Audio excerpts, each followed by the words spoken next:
इसरो की अंतरिक्ष में बड़ी छलांग। गगनयान मिशन की पहली टेस्ट फ्लाइट ने सफलतापूर्वक भरी उड़ान। इसरो के महत्वाकांक्षी गगनयान मिशन के तहत पहले मानव रहित उड़ान परीक्षण में आई तकनीकी खामी को दुरुस्त करके 10 बजे इसे सफलतापूर्वक लॉन्च कर दिया गया है। इसे इसरो प्रमुख एस सोमनाथ ने इस सफल लॉन्चिंग की जानकारी देते हुए कहा है कि मुझे TVD-1 मिशन की सफल उपलब्धि की घोषणा करते हुए बहुत खुशी हो रही है।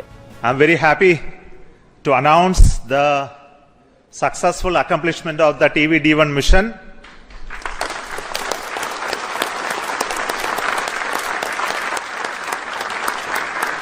The purpose of this mission was to demonstrate the crew escape system for the Gaganyaan program through a test vehicle demonstration in which the vehicle has gone up to a Mach number, which is the speed of sound, slightly above that, and initiated an abort condition for the crew escape system to function.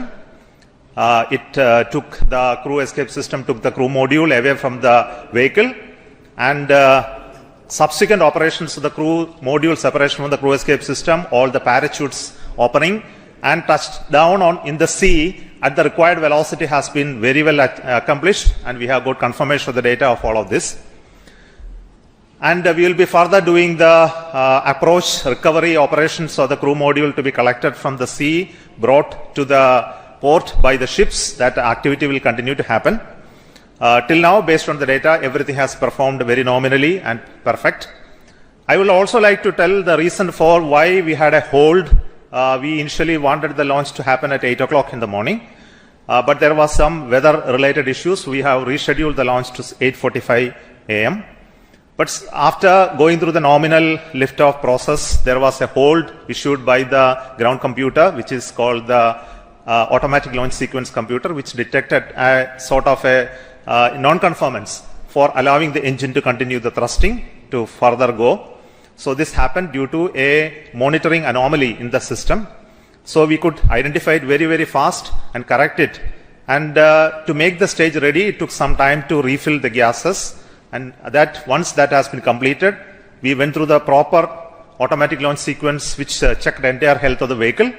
And finally, the mission computer and the ground checkout computer authorized the launch to take off, which released the rocket from the launch pad, and subsequent activities of the flight as well as the post termination abort sequence also got executed perfectly. So I'm very happy that our team could understand in case of any anomaly how to rectify and come back fast. And congratulations to everybody. This is a big training for the entire team here to prepare for the Gaganyaan program. I'm very happy that launch could take place today within the allocated launch window. And we will come back with more analysis and data of this mission on recovery of the crew module, which is happening now. We are having views from coming from the sea, from the drones, cameras which are being taking them.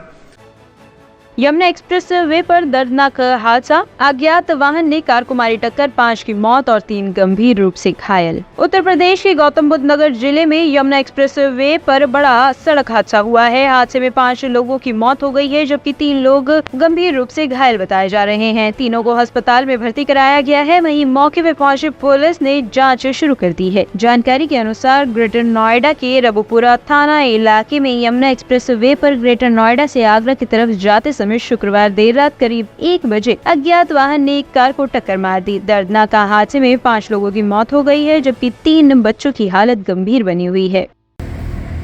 कल रात थाना रबुपुरा में Yamuna express पे एक eco car Delhi से झारखंड जा रही थी, जिसमें 8 लोग सवार थे। इस कार का यमुना एक्सप्रेस पे एक्सीडेंट हो गया, जिसमें 5 लोगों की मृत्यु हुई है। 3 लोग इसमें कैलाश हॉस्पिटल जेवर में अभी एडमिट है। पूरे प्रकरण में बाकी विधिक कार्रवाई प्रचलित है। दिल्ली के तिलक नगर में मिला शव स्विट्जरलैंड की महिला का। आरोपी के पास मिले 2 करोड़। पश्चिम दिल्ली के तिलक नगर इलाके में जिस महिला का शव जंजीर में जकड़ा हुआ मिला है, वह स्विट्जरलैंड की रहने वाली थी। पुलिस ने इसका पता लगा लिया है। पुलिस ने MCD के स्कूल के पास एक महिला का शव बरामद होने के 1 दिन बाद गुरप्रीत नाम के एक आरोपी को गिरफ्तार किया है। कॉल सुबह 8:45 से 9 बजे के बीच एक तिलक नगर थाने में रिसीव हुई थी। उस PCR कॉल का संज्ञान लेते हुए लोकल पुलिस और थाने की जो स्पेशलाइज्ड टीम्स हैं और डिस्ट्रिक्ट की जो स्पेशलाइज्ड टीम्स है वो मौके पर पहुंची। साथ ही साथ फॉरेंसिक टीम अपनी और डीडीयू से डॉक्टर्स को भी बुलाया गया, जिससे कि ये थोड़ा सा जानकारी मिल पाए कि घटना जो हुई है या मृत्यु जो हुई है उसका क्या कारण रहा होगा। और लेकिन उस पर कोई डेफिनेटिव जवाब हमें उस समय पे नहीं मिल पाया। प्राइमा फेसाई हमें लगा कि ये मर्डर का मामला है, तो हमने धारा 302 और 201 आईपीसी में मुकदमा दर्ज करके और तफ्तीश शुरू करी। उस तफ्तीश के दौरान जब आसपास के कैमरे चेक करे गए तो उसमें दिखा कि एक सस्पिशियस गाड़ी है जो उसी समय पे वहां से निकली है। लोकल पूछताछ में ये सामने आया था कि कोई एक टाइम विंडो है जिसमें वहां से, जिससे पहले वहां पर कोई इस तरह की डेड बॉडी नहीं थी और फिर वो डेड बॉडी पाई गई। तो उस टाइम विंडो को यूटिलाइज करते हुए हमने वो गाड़ी आइडेंटिफाई करी। जब उसको पीछे ट्रेस करा गया तो पाया गया कि ये जनकपुरी से कुछ ही समय पहले किसी एक सेकेंड हैंड कार डीलर से कैश के पेमेंट पे खरीदी गई है। उस पे फर्दर डिटेल्स ली गई कि किसके नाम पे वो लेने का प्रयास करा गया था, कैसे पेमेंट करा गया था। तो जानकारी में आया कि कैश पेमेंट पे एक महिला के नाम पे उसको खरीदने के लिए वहां पर कोई एक व्यक्ति आया था। कुछ और जानकारियां वहां से मिली, लोकल सूत्रों से भी हमने जानकारी हासिल करके और फिर एक गुरप्रीत नाम के व्यक्ति को हमने ट्रेस किया जो उस गाड़ी का इस्तेमाल कर रहा था। फिर फर्दर उस जानकारी का इस्तेमाल करते हुए, लोकल सोर्सेस का और लोकल इन्फॉर्मेशन का इस्तेमाल करते हुए कल रात को हमने उसको, गुरप्रीत को जनकपुरी से अप्रीहेंड किया है। इसका सीक्वेंस ऑफ क्राइम क्या रहा है? क्योंकि इसने जंजीरों से बांधा हुआ था, हाथ पैर को बांधा हुआ था, साथ ही गाड़ियां यूज करी है, तो उन गाड़ियों को क्या इस्तेमाल किया, किस तरह से किया वो? अभी बहुत ही शुरुआती पूछताछ इनसे हो पाई है। कल देर रात में हमने इनको अप्रीहेंड करा है और उसके बाद जैसा कि शुरू में होता है, he is not very cooperative. तो जैसे जैसे हमारे पास फैक्ट्स आते जाएंगे और उनका साथ ही हम वेरिफिकेशन करते जाएंगे कि जो ये हमें बता रहे हैं वो whether it is backed by the circumstances और बाय द एविडेंसेस। कंफर्मेशन आने के बाद आप लोगों के साथ further details share.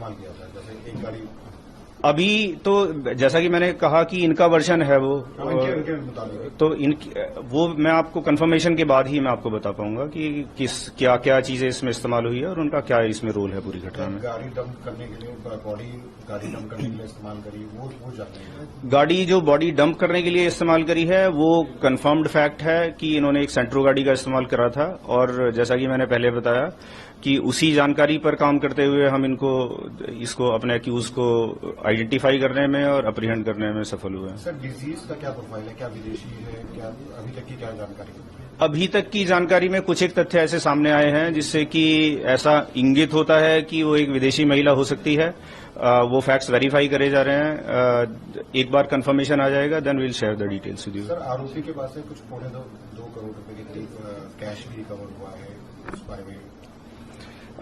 That was not part of our investigation, लेकिन जब अप्रीहेंशन के दौरान एक बड़े कैश की रिकवरी वहां से हुई है जहां से इनको अप्रीहेंड करा गया, लेकिन उसको लेकर एक स्टैंडर्ड प्रोटोकॉल है जो हम लोगों को फॉलो करना होता है।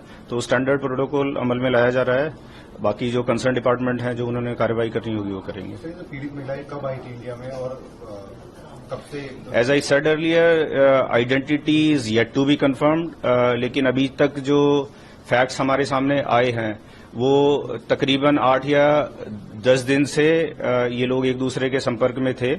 बट वो एक बार वेरिफिकेशन हो जाएगा उसका, then only I will be able to confirm on that. Dargah Shah Sharafat Miyan के सजदा नशीन सकलेन मियाँ नहीं रहे। अचानक तबीयत बिगड़ने के बाद शुक्रवार देर शाम उनका इंतकाल हो गया। गम में डूबे मुरीदों का उनके आखिरी दीदार के लिए देर रात तक शहबाज स्थित दरगाह पर तांता लगा रहा। सकलीन मियाँ शुक्रवार दोपहर तक बिल्कुल स्वस्थ थे। उन्होंने आस्ताने पर जुम्मे की नमाज अदा कराई और मुरीदों से भी मिले। देर शाम अचानक तबीयत बिगड़ने के बाद उन्हें चौपोला के पास एक निजी अस्पताल ले जाया गया, लेकिन डॉक्टरों ने उन्हें मृत घोषित कर दिया। इसके बाद उन्हें एम्बुलेंस से आस्ताने पर लाया गया, जहां देर रात तक हजारों मुरीदों की भीड़ इकट्ठी रही। सुपुर्द खाक से पहले शनिवार को भारी संख्या में उनके मुरीदों के पहुंचने की संभावना है। ब्यूरो रिपोर्ट, टीम तफ्तीश न्यूज।